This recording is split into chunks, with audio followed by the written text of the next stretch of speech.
Follow my socials. Hi beautiful people, let's finally begin the second trimester with Gleipnir.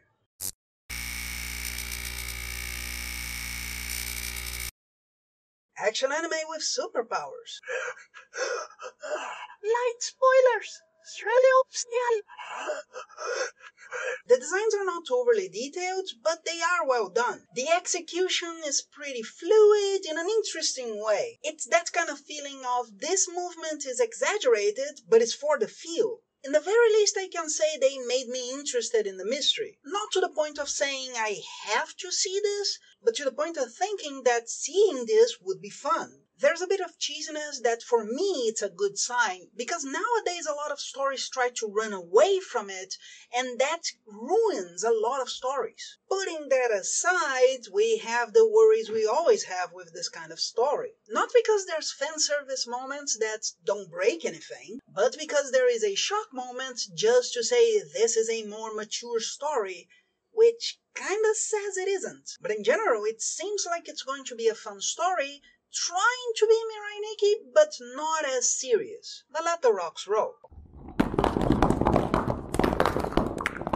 One thing to say about the design is that two girls who are not supposed to be similar looked very similar because the angles they got of them don't really separate the details. But then you see the difference when they start to focus on the anatomy of the bigger girl. And there's fan service. There's fan service like in many action stories.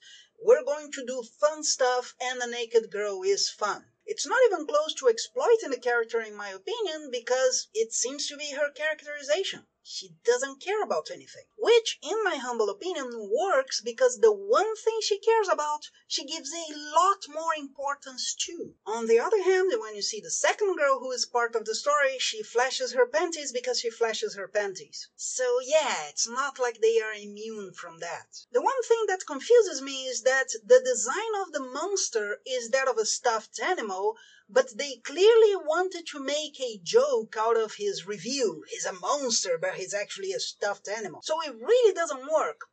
Probably because the story is a little too focused on being heavy. But, end of the day, I have no idea how that beginning works in this story. I have no idea if that machine works like that or if that's just an accident.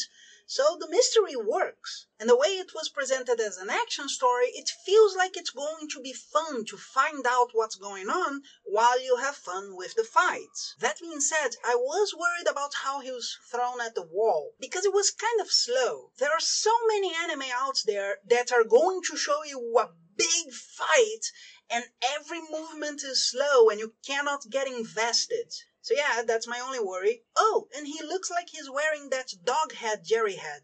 But that's it. What did you think of this anime? Leave it on the comments and I'll see you on the next one. Bye. And if you enjoyed it, please like, share with your friends, subscribe, and don't forget the bell. The glitter son of a bitch wants to climb where the camera is. There's a bit of... Nope. This son of a bitch wants to go there now.